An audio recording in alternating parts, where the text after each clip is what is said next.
My sister, 44, recently went through divorce and moved in with me, 32, and my son, 15. She has a 12-year-old daughter. I've done everything to make her feel comfortable. My son's friends used to come over almost every day, but she said her head hurt from all the noise, so I talked to him, and now they hang out in park or someone else's house. My son has Tourette's syndrome. It's not that bad, he has tics every few hours which are swearing and squealing. He has tic attacks sometimes but not often.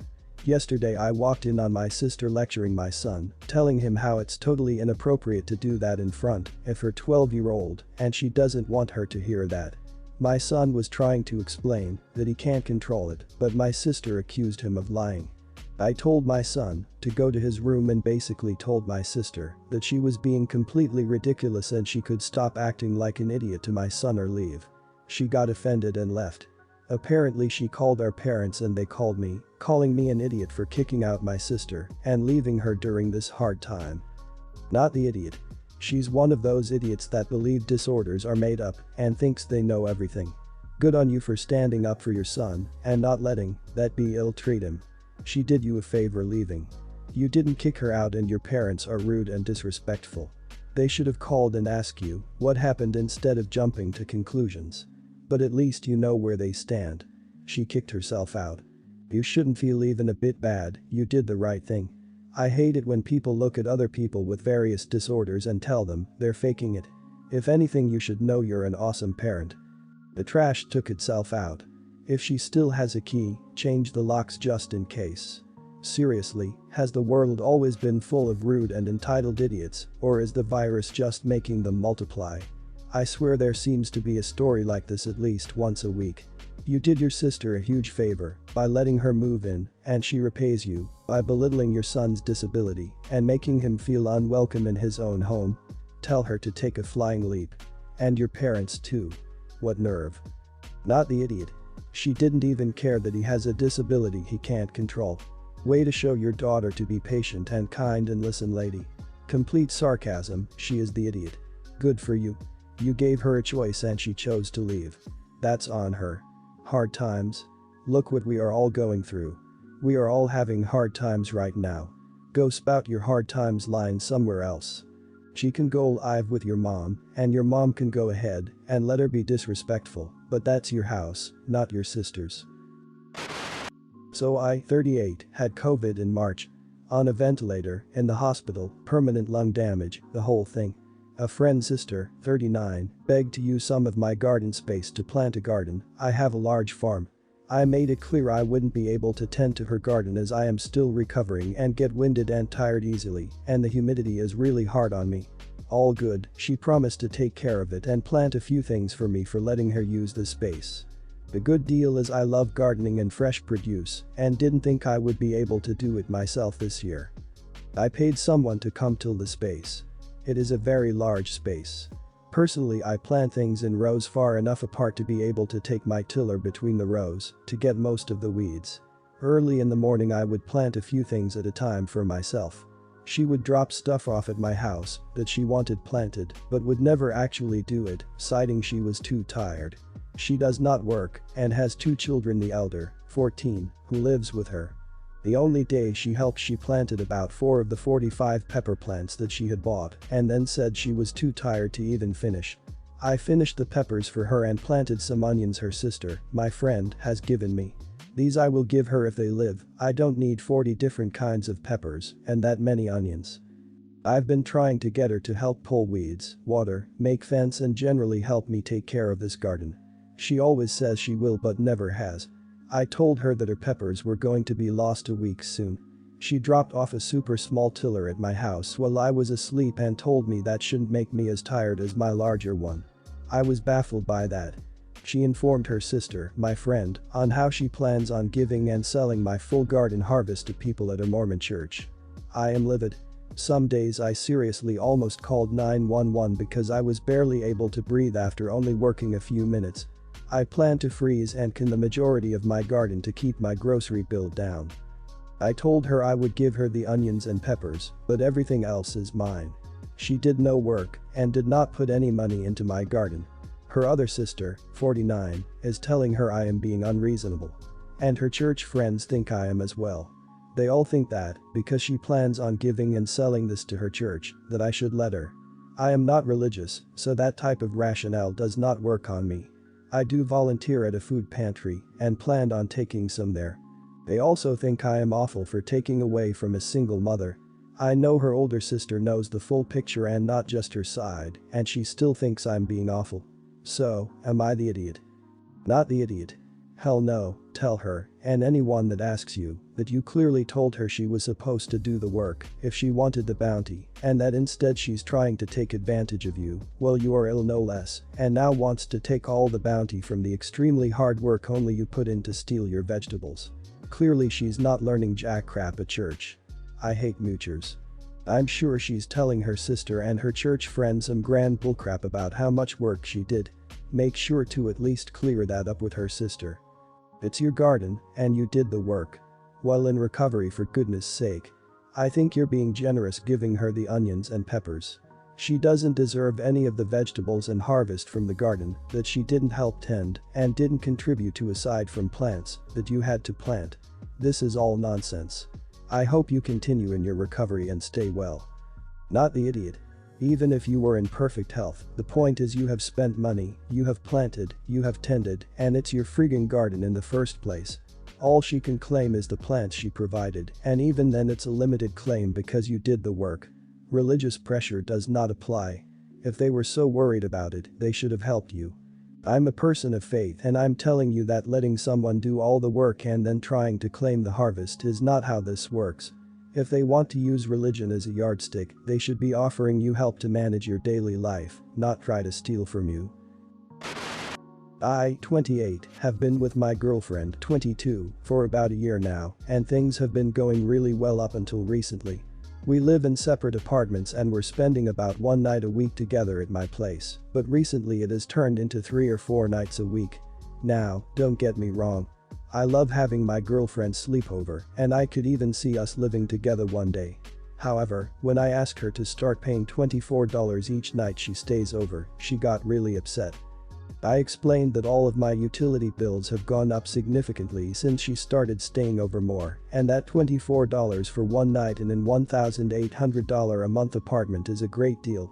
Heck, I wish I got to live in my apartment for that little.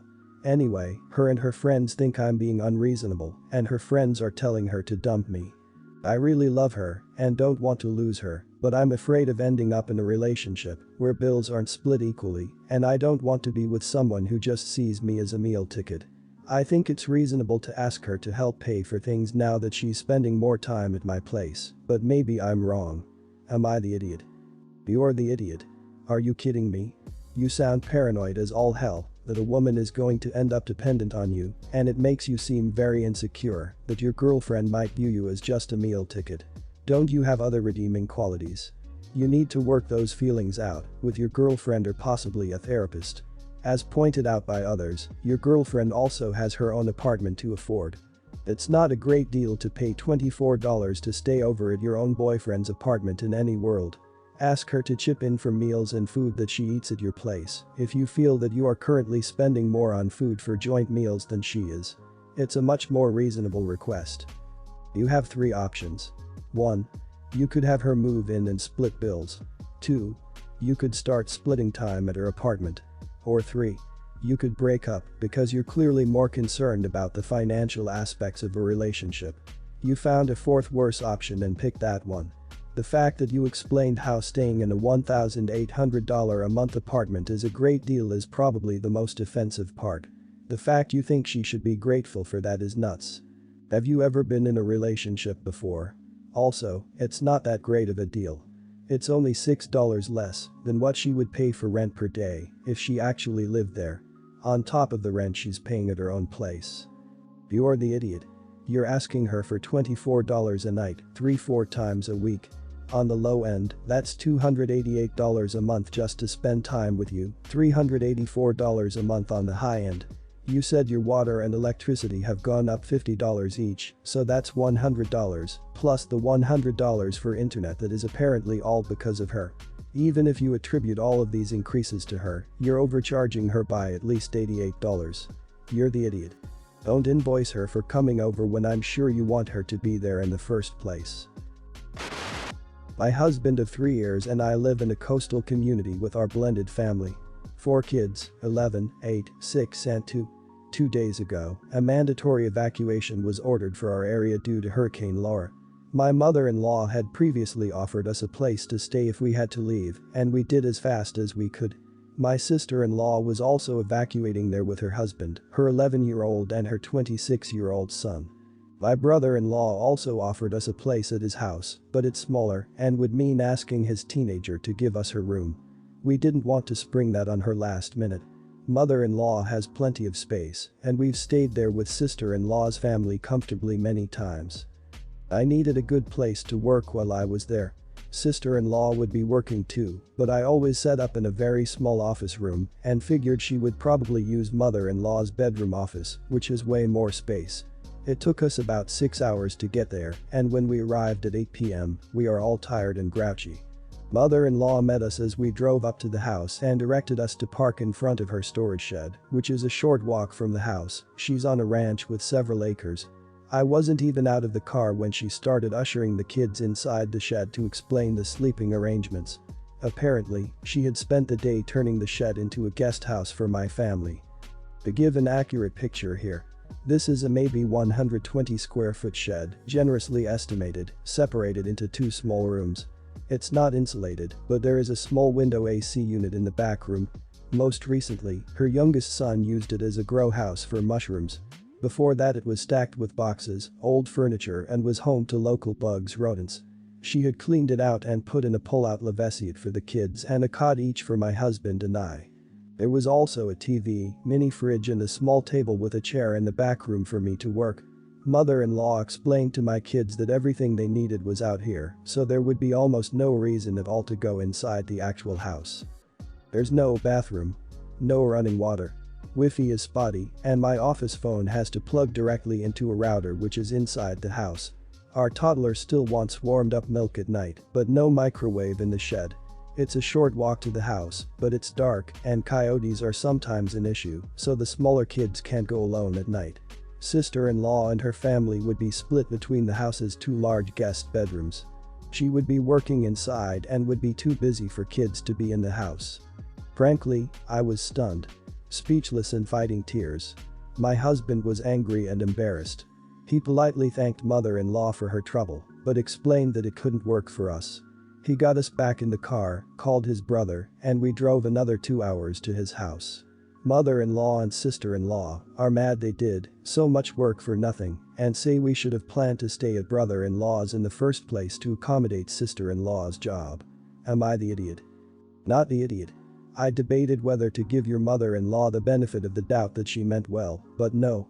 There is no way she genuinely thought it'd be totally fair to offer 2 full guest rooms to a couple with 2 older children and a literal shed to a family of 6 that includes a 2-year-old. She raised kids, she has to know that you can't care for young kids without access to running water. I don't know if mother-in-law or sister-in-law was the ringleader here, but they're definitely being idiots. I'm so sorry, that's just awful. Yes, they cleaned it out, but to be angry when a shed would not work for a family of 6. No running water. I'm particularly disgusted by her remark to the kids that they don't need to come in the house for anything. Don't second guess your reaction. That setup was offensive and they are angry because they are wrong and hopefully mortified, but unwilling to admit it. Don't second guess yourself. Mother-in-law and sister-in-law attempted to treat you and your children like barn animals. I don't know the reason for you staying there previously, but I would never stay again. I would probably never even visit. Sister-in-law having to work is irrelevant. She had a separate private room with a door to work in away from everyone else. To insinuate that your kids are too wild to be inside a proper home is disgusting. You aren't wrong for feeling the way you do. You aren't out of line. You aren't being unfair or inconsiderate. What they did is awful. I am so sorry. Just had a fight with my SO because of what I told our daughter about legit violence. Going to roll the story out as short as possible. So there's this kid in my daughter's daycare. He's the same age, but often shows some strange behavior. Overall he's a cool little brat, and I actually like him for being somewhat rebellious, mostly because I think his parents are crazy helicopter parents. Anyway. My daughter told me that this kid greets her every day way too hard, for example, hugging her uncomfortably long and forceful. Sometimes he kisses her in this situation. She says that sometimes she laughs it off and thinks it's funny, but sometimes she really doesn't want it and he won't stop even if she yells at him. I saw those greetings sometimes and know what she means. She already told the teachers, but they barely see it happen and the other kid won't stop it even after being told by the adults. So basically I told my daughter that it's totally okay to push someone away in such a situation. I said if someone hurts her and won't stop even when she screams at him to do so, when the other kid forces kisses upon her and so on, it's absolutely fine to push him away. I watched her thinking for a few seconds, then she replied, but he might push back or beat me if I do this. I simply told her then you push him back again and run away and tell an adult. My SO overhears our conversation and told me I'd be wrong here. That it's always better to tell the teachers and not use violence at all.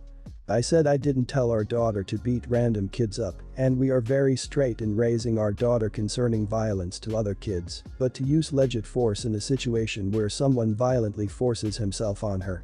I think our daughter is old and clever enough to recognize the difference. Am I the idiot? Not the idiot. Go dad. Seriously, girls are told so often he just likes you and be nice. You did the right thing. She should push him away, say loudly, I said no, then if she can, walk away. Hopefully the loudly saying I said no will get an adult's attention, if not just keep marching to a carer. I would also be having a word with the carer and teacher about personal boundaries and the importance of kids understanding their bodies are their own. It is a lesson that if learned young, just becomes common sense. I've told my daughter a similar thing regarding her younger brother. There's another boy at school who occasionally grabs the other kids around the neck from behind. It sounds like a wrestling move he's picked up on. My son told me it's happened to him a few times and it definitely isn't playful. The school, of course, has no idea and won't do anything about stopping it. I told my daughter if she sees this happening in the playground, it is the one time she has my permission to do whatever she needs to get this boy away from her brother. Not the idiot. Teachers do jack crap when girls are harassed by boys, so teaching her to stand up for herself is the only way she will have a chance to enjoy her school years. Sincerely, girl who was unable to play undisturbed during the entirety of elementary school because the boys are in love with you, that's why they steal your things etc. Boys will be boys.